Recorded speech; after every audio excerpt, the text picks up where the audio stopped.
আসসালামু আলাইকুম। আমি তাহমিনা ইসলাম আপনাদের সবাইকে স্বাগত জানাচ্ছি টিআই কিচেনে। আজকে আমি ঘরে থাকা সামান্য কিছু উপকরণ দিয়ে মাত্র 15 মিনিটে গ্যাসের চুলায় নরম তুলতুলে মিষ্টি রুটি বা বনরুটি তৈরি করে দেখাবো। এই মিষ্টি রুটি সকালে এবং বিকালে নাস্তায় যেমন খাওয়া যাবে, তেমনি বাচ্চাদের টিফিনেও খুব সহজেই দেওয়া যাবে। এই নরম নরম তুলতুলে মিষ্টি রুটিগুলি বাচ্চারা টিফিনে খুবই পছন্দ করবে। চলুন তাহলে শুরু করি। 1 কাপ কুসুম গরম দুধ একটি বাটিতে ঢেলে নিব। হাফ চা চামচ ড্রাই ইস্ট দিব। 4 টেবিল চামচ চিনি দিব। যেহেতু এটা মিষ্টি রুটি, তাই মিষ্টিটা যেন বোঝা যায়, তবে আপনারা আপনাদের পছন্দ মতো কমিয়ে বা বাড়িয়ে নিতে পারেন। একটি চামচ দিয়ে নেড়ে মিশিয়ে দিব।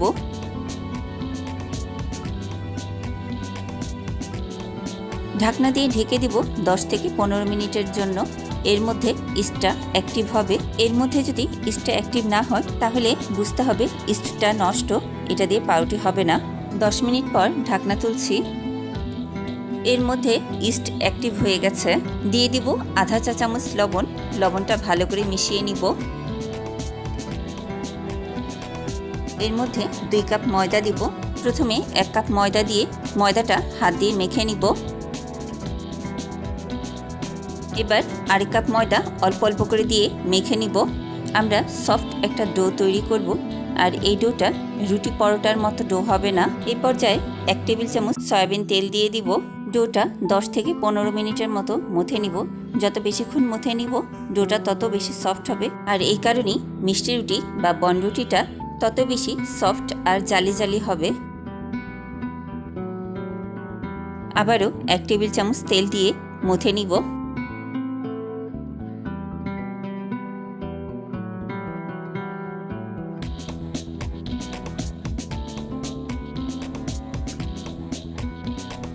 ময়দাটা মথে নেওয়া হয়ে গেছে। এবারে হাতে কিছুটা তেল দিয়ে উপর দিয়ে মাখিয়ে দিব।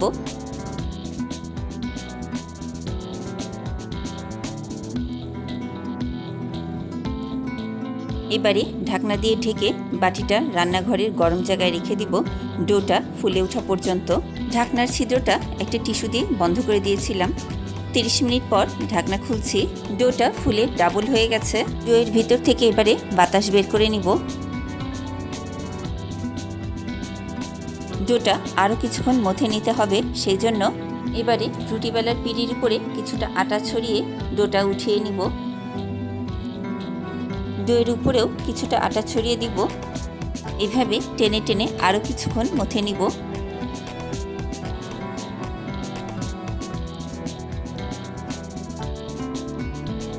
ডোটা মথে নেওয়া হয়ে গেছে। এবারে হাত দিয়ে একটু সমান করে দিব। ডোটা কেটে 6টি অংশে ভাগ করে নিব। আপনারা চাইলে আপনাদের পছন্দ মতো টুকরা করে নেবেন।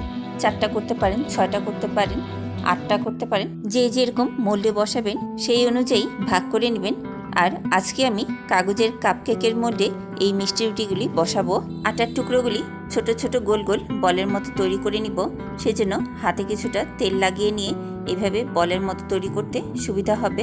আর উপরের বলটা যতটা মসৃণ হবে এই মিষ্টি রুটিগুলি দেখতে ততটাই সুন্দর হবে। এই যে আরেকটা বল তৈরি হয়ে গেল। এইভাবে সবগুলি বল তৈরি করে নিব। গোল বলগুলি একপাশে সরিয়ে কাগজের কাপকেকের মোল্ডগুলি তেল ব্রাশ করে নিব।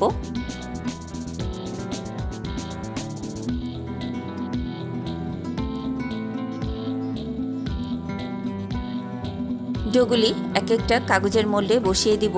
আপনারাও এভাবে কাগজের মোল্ডে বসাতে পারেন, আবার যে কোনো বাটিতে বা কাপেও বসাতে পারেন। ডোটা যাতে সোজা থাকে সেজন্য নিচে দিয়ে সিলিকনের মোল্ডের মধ্যে বসিয়ে দিলাম।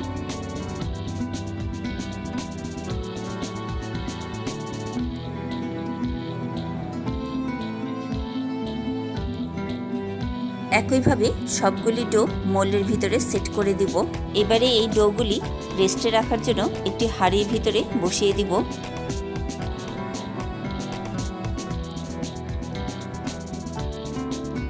ঢাকনা দিয়ে ঢেকে রান্নাঘরের গরম জায়গায় রেখে দিব ডোগুলি ফুলে ওঠা পর্যন্ত। আধা ঘন্টার মধ্যে ডোগুলি ফুলে উঠেছে। এবারে ডোগুলি উঠিয়ে নিব। আর দেখুন কতটা সুন্দর লাগছে। এই মিষ্টি রুটিগুলি চুলায় বেক করব, তাই চুলায় একটি হাঁড়ি বসিয়েছি। হাঁড়ির মধ্যে একটি স্ট্যান্ড বসিয়ে দিলাম। স্ট্যান্ডের উপরে একটি প্লেট বসিয়ে দিলাম। ঢাকনা দিয়ে ঢেকে লো হিটে প্রিহিট করে নিব 5 থেকে 7 মিনিট। একটি ডিমের কুসুম ব্রাশ দিয়ে ডোগুলির উপরে লাগিয়ে দিব। যেহেতু আমরা চুলায় বেক করব, তাই সুন্দর একটা লুক আসবে।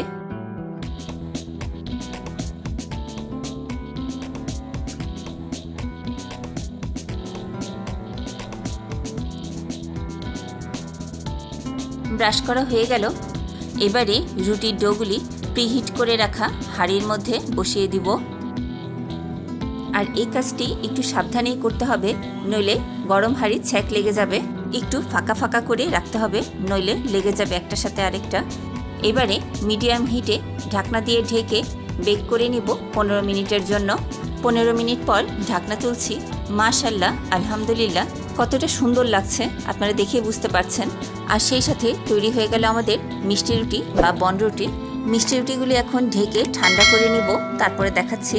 পাউরুটি বনরুটি ঢেকে ঠান্ডা করে রাখার ফলে রুটিগুলি নরম থাকে। আমার চ্যানেলে পাউরুটি বানানোর আরও রেসিপি আছে, আপনারা চাইলে দেখে নিতে পারেন। আর লিঙ্কগুলি আমি ডেসক্রিপশনে দিয়ে দিব। কথা বলতে বলতে একটি মিষ্টি রুটির কাগজ ছাড়ানো হয়ে গেল। একইভাবে সবগুলি বনরুটিরই কাগজ ছাড়িয়ে নিব। মিষ্টি বনরুটিগুলি কতটা নরম তুলতুলে হয়েছে দেখে নেই। আপনারা খুব সহজেই ট্রাই করতে পারেন। ভিডিওটি কেমন লাগলো আমাকে কমেন্ট করে জানাবেন।